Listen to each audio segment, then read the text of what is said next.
มันเบิดซ้ำเนาะใจห้างบ่ไอ้ขี่รถห้างดิขี่รถจากห้างบ่โน้ยังบ่ลื่นมาหน่อยเนี่ยอันนี้ก็ไฟสลาเซลล์พี่น้องเนาะบัดสินอนกันจังปิดไว้เนาะพี่น้องเอ้ยกินข้าวกินน้ำแล้วบ่กินแล้วเอ้าจะนอนแห้งไอ้ดิเนาะมาส่งกับบ่มีรถมาเลยรถจักรบ่เบิดกันโดยไอ้เรามื้อนี้ก็จะได้ไปเวียกไปงานบ่มื้อนี้โดยได้ไปแหละเอ้ยฐานทางฐานน้องบ่ทันแล้วเด้จะได้ไปอันผู้อื่นเพิ่นก็สิเอาเข้าโรงงานน่ะได้ฐานก็ได้เอาเข้างานบ่โดยคือว่าน้องดำมันว่าวันที่26บ่มื้อนี้เนาะโดยมื้ออื่นแหละมื้ออื่นตอนแรกแม่นสิได้เอาขึ้นรถตอนเช้ามื้อฮื้อแล้วแม่นให้ฮอดโรงงานโดย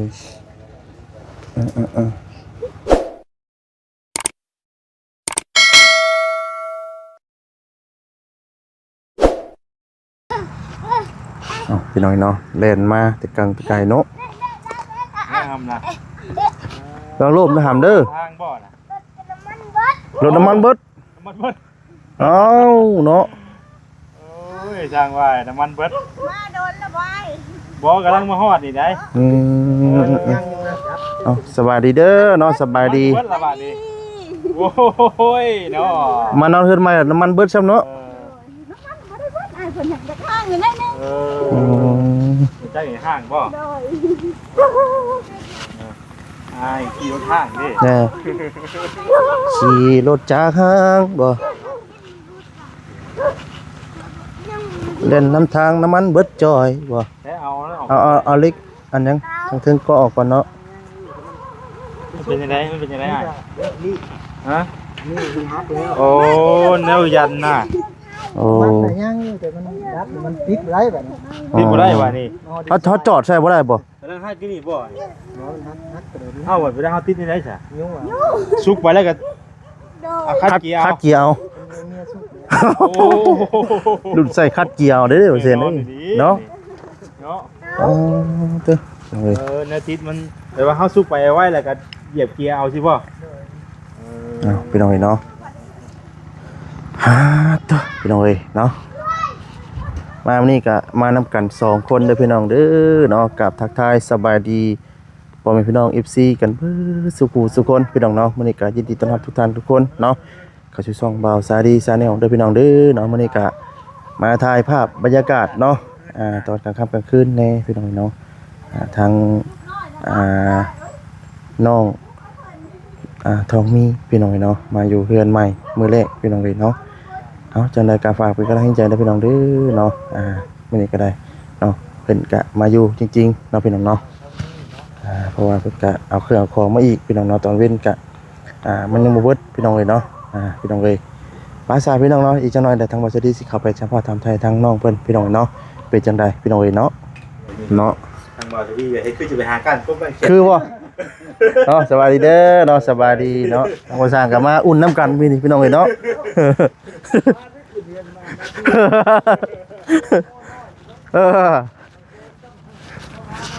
นี่ก็มาพี่น้องเนาะตัดพามาวันนี้ก็มาทางอ้ายเพิ่นเนาะมาหาพื้นดังจุพื้นจุไฟซะก่อนพี่น้องเนาะพอได้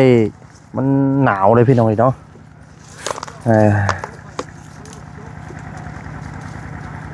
เบื้องพุ่นจังไงบ่เบื้องพุ่นได้เข้มทางทั้งนั้นผู้เพราะว่าโดดพื้นดันไหมเด้รุ่นพื้นรุ่นยังตัว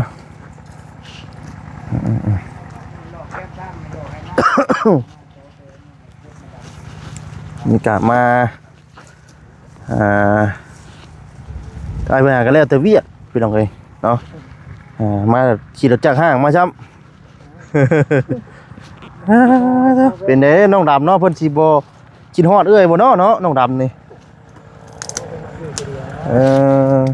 แต่ก็เพิ่นก็มาเล่นน้ำกันกับทางอ้ายอยู่บ่กับเอ้ยเพิ่น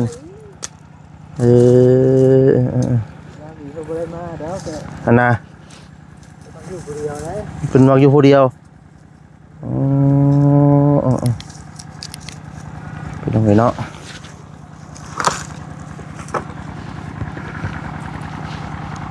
ล้วนพื้นพระจุพี่น้องเนาะจุดังพื้นดังไฟ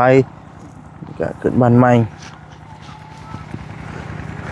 ทางโบซาเพิ่นก็ลูดน้ำยังอยู่ปลาบ่ใช่น่ะนะว่าสิว่าดูดปลาก็บ่แม่นแล้วว่าดูดน้ำแล้วว่าพี่น้องเอ้ย ก็ว่าสิว่าดูดปลาว่าย่านบ่มีปลาแล้วว่า พื้นพี่น้องเอ้ย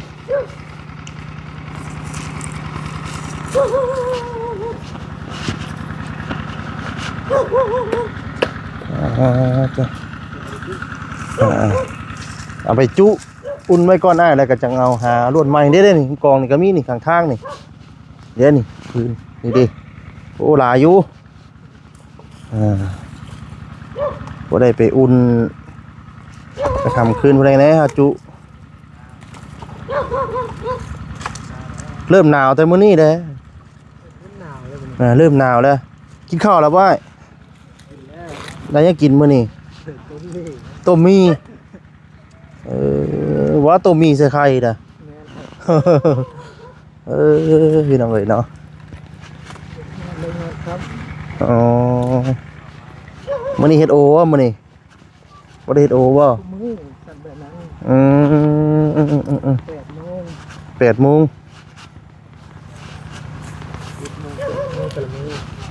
อ๋อ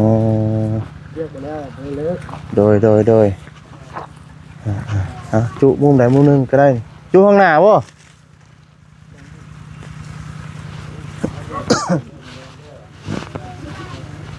ขางรถจักรบ่รถจักรออก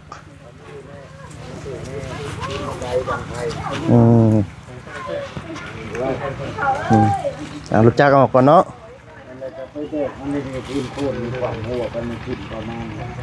แต่เอารถเหยียบแล้วมันหักมันถอนมักใหญ่2ถอนจะได้มันแรกว่า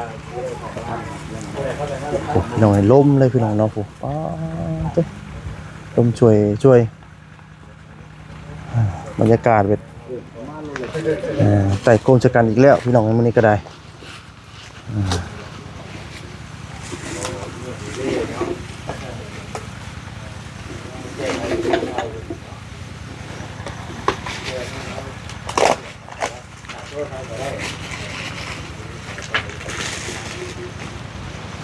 จุดจุไฟพี่น้องเนาะ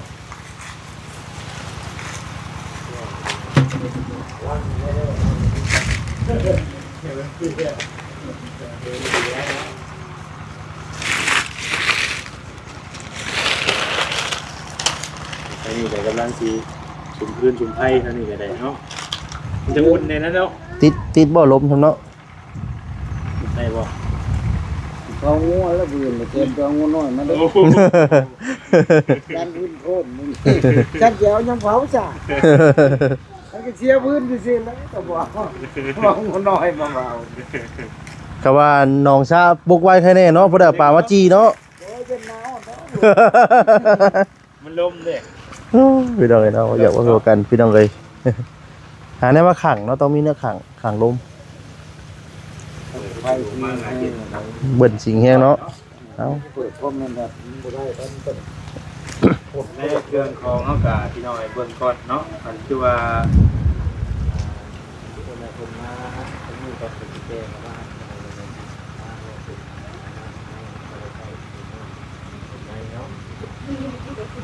ไปคนละกับเอาหัวใส่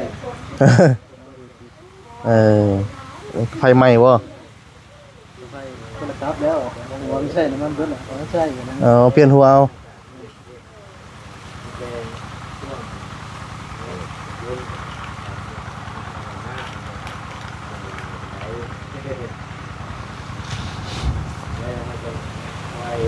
ไฟพี่น้องลมครับนี่หมดครับเต้อพี่น้องเลย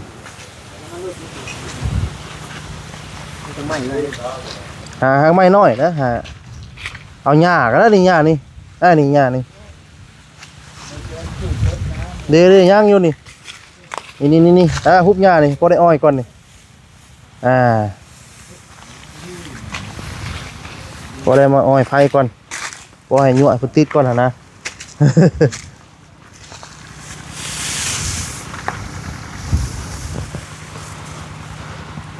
อืม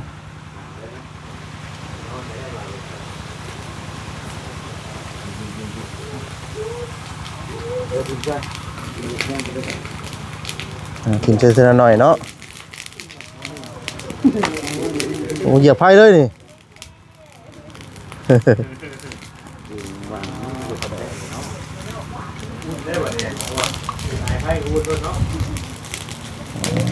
ตัวพี่น้องเลยโอ้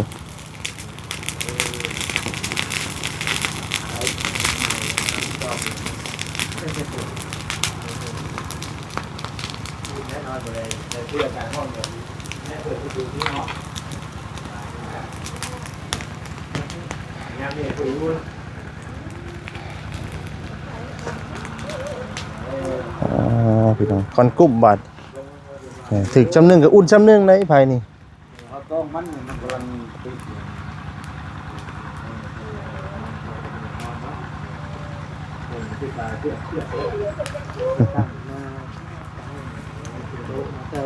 พี่น้องเนาะเอาพี่น้องเนาะขึ้นมาเปิดเรือนเมืองชาติทุกคนเนาะตัวพี่น้องเลยเนาะพี่น้องเลยเนาะกำลังมั่งสถานที่บนนอนเนาะมันอยู่บนนอนตัวพี่น้องเลยทางเราต้องมีคนกันเป็นยังบ่ลื่นเด้บนนอนใหม่ตัวน้อย อย่าบ่ลื่นมาหน่อยเนี่ย วันนี้ก็ไฟสลาเซลล์พี่น้องเนาะ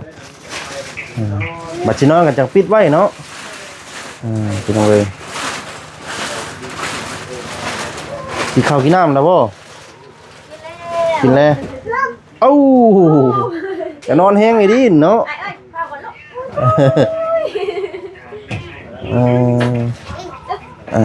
พี่น้องเลยเนาะบิดกันอยู่บ่ฮะบิดบ่คำบ่บิดก็เอาลายนี่ก่อนได้เนาะเอาลายสียาวๆกว้างๆหน่อยนึงหั่นนะโอ้อยู่ก็ได้ มักอยู่บ่จักนี่เนาะกิ้งเลยดิเนาะโอ้จักว่ามักอันนี้ก็ได้กระตุ้นนี่จักนี่นี่หมูเด้งนี่พี่น้องเนาะ น่าสิเบิดอยู่บาดนี่ครับเอาไปได้นี่เพราะว่า4คนเด้ครับบ่กล้าครับบ่แล้วเนาะมีแต่ให้ทั้งน้องเพิ่นเนาะก่อนสินอนก็บอกครอบแล้วเนาะบอกครอบทางเจ้าที่เจ้าทางแหละบ่ให้ต้วงให้ตื่นแล้วเนาะมานอนเพิ่นใหม่มีแต่ให้ค่ำให้คูนแล้วบัดนี้เอาเลย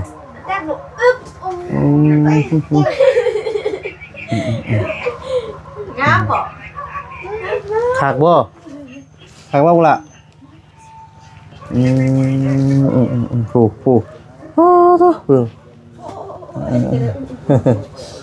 หักหลายเนาะเป็นพี่น้องเนาะขออนุญาตนี่มาเห็นแน่เนาะโอ้ร่วมกันไปค่ำๆเลยพี่น้องมื้อนี้ก็ได้เนาะพอดีว่าหลังจากที่มาส่งเพิ่นแล้วก็กลับไปกินข้าวพี่น้องกลับไปกินข้าวรถ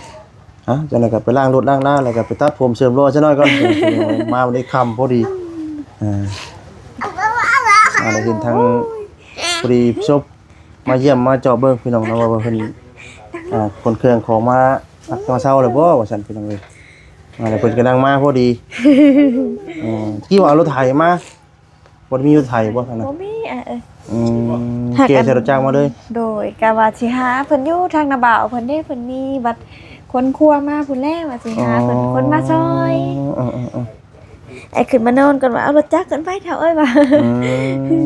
รถจักรก็พอมาฮอดทางเวก็เรียบร้อยได้จุ้งเข้ามาม อดถึงเติบบ่ โดย ดีแต่มาฮอดเนาะ โดยใครจะมาฮอด ปลาตัว น้ำมันก็บ่เบิดได้เพิ่นหักดับเพิ่นอยากเฮิงแล้วรถเก่ารถเก๋ น้องดำเพิ่นบ่ได้มาส่งบ่ บ่เพิ่นบ่ได้มาทางน้องดำเพิ่น คือว่าแล้วเพิ่นก็เผาเต้าเพิ่น คือว่าอะไรแต่ ดำๆก็ได้ ก็คือยังมาส่งเนาะ โดย มาส่งก็บ่มีรถมาเลยรถจักรบ่เบิดกัน โดยแค่เรามื้อนี้ก็จะได้ไปเวียกไปงานบ่มื้อนี้ โดยได้ไปแหละอ้ายเอ้ยฐานทางฐานน้องบ่ทันแล้วเด้ อ๋อ จะได้ไปอันผู้อื่นเพิ่นก็สิเอาเข้าโรงงานน่ะได้ฐานก็ได้ เอาเข้างานบ่ โดย คือว่าน้องดำมันว่าวันที่26บ่มื้อนี้เนาะ โดยมื้ออื่นแหละอ้ายมื้ออื่นตอนแรกแม่นสิได้เอาขึ้นรถตอนเช้ามื้อฮื้อแล้วแม่นให้ฮอดโรงงาน โดยมาอุ่นน้ำเพิ่นก่อนพี่น้องเนาะขึ้นเฮ็ดใหม่เดี๋ยวมาจบมืองามพี่น้องมื้อนี้ก็ได้เนาะตัว ทับหลาย อยากนอนบ่ล่ะอยากนอนน่ะบ่ นอนบ่อยากนอนแล้ว นอนเลยนอนแล้ว นอนก่อนโลด จะบ่รับง่ายแล้วอ้ายเอ้ยเป็นเพิ่นนอนตื่นหนึ่งเด้อ เออ เพิ่นขึ้นมานำรถแล้วเพิ่นตื่น ตายชายหมองได้เนาะยากแล้วเนาะบ่รับกับผู้เล่ไปหาเก็บปูเก็บปลาน้ำผู้ใดผู้สร้างผู้เล่ กา เนาะ รหอยบ่ไปเบิ่งรถไทยค่ะ พี่น้องเลยเนาะ ขึ้นเดินจะค่ะ อู้รถไทยค่ะ อย่าจักค่าร ถไทยค่ะ รถไทยค่ะ รถไฟฟ้าร ถไทยค่ะบ่ลูก ขึ้นเดินจะค่ะ อู้รถไทยค่ะ เลย ขึ้นเดินใจค่ะ รถไทยค่ะอะไร แต่มีหมวกเกาะหมวกโกในอยู่บ่มีอยู่เนาะมีแจอยู่เนาะมีตะปูอยู่พี่น้องเนาะแต่ว่าเสือกเด้อเนาะ เชือกผัดลืมเอามาไอ้เอ้ยเชือกความหิบฐานน้องนะ ต้องมีเสือกพังต้องนอนกลางมุ้งเลยต้องนอนกลางมุ้งพอยุงถ้าใครเราเข้ามาได้อุ่นๆเลยเนาะ โดยเอาในลมบ่ผ่านนี่อุ่นกว่าอยู่พุ่นอยู่พุ่นเลยลมโตน ใครล่ะอุ่นอยู่แล้วพี่น้องวันนี้เนาะตีเช้าแต่ข้าวบัดนี้ปื้อเฮ็ดยังกินบัดนี้ ผู้อื่นว่ายังโมโหได้ผู้อื่นจะได้ลงไปหนึ่งเข่าอยู่พุ่นแล้ว ปื้อนะ โดย โอ้ ยังบ่ได้หุบครัวขึ้นมา ยังบ่ได้กินขึ้นติดกองมาเบิดเนาะ โดย เอามาทีนี้ทีน้อยนะว่าไงกันเนาะ โดยก็จะเอาขึ้นมาเตาถ่านผัดยังบ่มีน้องใส่เตาเพิ่นเด้อยู่พุ่นเด้ อ๋อยังบ่มีเตา เตา บ่ ยังบ่มีโดย อ๋อ ไปมาเฒ่าเอ้ยขึ้นไปนอนบ่ก่อนขึ้นไปนอนอุ่นเฮือนก่อนว่า โดยจัก3-4มื้อเนาะ โดยขึ้นไปนอนอุ่นเฮือนก่อนจัก 2-3 คืนว่า แม่น จักเอาเป็ดน้อยเฮาไปว่า ม ก็เอาทหารมานำเนี่ย3ตัวน่ะ พอได้เฮาว่ะ โดยแม่นแล้วเนาะบ่ได้เฮาห้องแห้งนะบ่ได้ตื่นเลยเนาะ พอได้เฮา เออ มันก็สินอนจักบ่แล้วจักสิว่าแอวเบิดคืนสิบ่จักอันนั้นก็ได้ เพิ่นยังบ่ลึกเด้ โดยนั่น มีแต่อย่างเงี้ยกองไฟนี่แหละให้เพิ่นลึกให้มันอุ่นแน่จุพื้นจุไฟให้เพิ่นแหละบ่ได้ ใครดอกเนาะอยู่พุ่นเพิ่นก็เสียงรถไถเพิ่นดังอยู่ แม่น เมื่อยอยู่ดอกฮักจักสิเมื่อยจักบ่เลยเด้อนอนบ่เงียบจังว่าแจ็บบ่โทบ่จัก เนาะผ้าห่มก็มาบ่ได้เนาะ โดย ผ้าห่มใหม่ก็มีแล้วนี่ชองพื้น ผมสุดนะบ่หนาวนะบ่ห่ม ตุ้มใช่แล้ว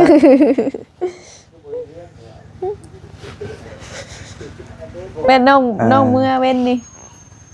บ่าวอีหยังเนาะกับบ่าวเอบ่ถือเพิ่น บ่แอนบ่ โดยเพิ่นขี่รถจักรคันสีแดงดอกอ้าย อ๋อบ่แอน เพิ่นว่าอ้ายอันเห็นคลิปอ้ายแล้วไปแหวน้องอยู่เฮือนแล้วคือบ่เห็นไผเพิ่นว่า น้องเราว่าโดยไปอันแล้วว่าทางเบาแสนเพิ่นพาอันคนบ่อยู่บ่นอนขึ้นไปว่าแล้วน้องรถได้ขอลาเพิ่นลงมาเฮ็ดเวียกก่อนยามมื้อแลงแล้วสิลงขึ้นไปใหม่ว่าโอ้เพิ่นว่าสัมพอจากไปแหวแล้วบ่เห็นไผเพิ่น โด ว่าย เพิ่นมาหาเนาะ โดยว่าอันยินดีนํน้องเพิ่นว่าดีใจนํเพิ่นว่าโดยว่าดีใจคือกันแหละอ้ายเอ้ยว่า มาแต่บ่เห็นเนาะ โดย คือว่าได้มาก็เอาเครื่องของมาไว้แล้วก็เฮาก็สิย้ายเครื่องย้ายของแล้วก็ไปไว้อีกน้อง คือว่าแล้วเนาะได้มาอยู่นี่เพิ่นก็มาหาอยู่นี่แล้วบัดนี้เนาะ นอน ทางทีมงานเพิ่นก็สิมาแสดงความยินดีน้ำลายอยู่ดอกพี่ โด น้องเนาะ ย ช่วงนี้ก็ได้หรือว่ามาเล่นน้ำนี่แหละถ้าเรามีหมู่อยู่ดอก โดย น้องๆเหมือนกันอันอยู่เล่นน้ำลูกพ่อช้างก็ได้นี่ อันนี้คะแนนบ่ทันนี่ยันสิได้ขอสนรู้จักไปนำลูกเพิ่นอยู่นี่เขาเรียนห้องเดียวกันได้กับลูกชายน้อยเพิ่นหันเขาอนุบาลนำกัน คุยแล้วไปน้ำเพิ่นเลยเนาะ โดยก็สิได้เพิ่งเพิ่นก่อนแลผู้น้อยไปโรงเรียนเด้ ลังเถื่อรถก็ บัดห้างบัดนี้รถก็ได้ อยากรับเลยได้หน่อย เดินบ่ดอกเอ้ย ว้าอยากรับเลยเฮ้ย โอ้จู ตาเบื่อเลยเนาะ มาแม่เกาลังให้มาใช่ไหมเกาลัง อยากนอนแห้งพี่น้องเลยเนาะ เกาลังโอ้ เอาเนาะบ่รบกวนหลายพี่น้องเนาะสิกะก่อนบาดนี้เนาะมันรับฟันดีเด้อเนาะมื้อหน้ามื้อใดก็ฟันดีก็สิมาถามเลขนำพี่น้องเอ้ย โดย อย่ามานอนฟันดีเนาะ โดย มื้ออื่นนี่ก็สิบ่ได้มาพี่น้องเนาะ โดย มื้อฮื้อน่าสิเป็นมื้ออื่นนี่บ่ได้มามื้อฮื้อเรามาสิกลับมาเยี่ยมมามาเยี่ยมมายามมาเล่นน้ำพี่น้องเอ้ยเนาะเป็นจังใดก็รู้สึกนอนเทือนใหม่เนาะ เอากลับก่อนบัดนี้เนาะอยู่ดีมีแฮงเด้อเนาะสบายดีเด้อเนาะสบายดี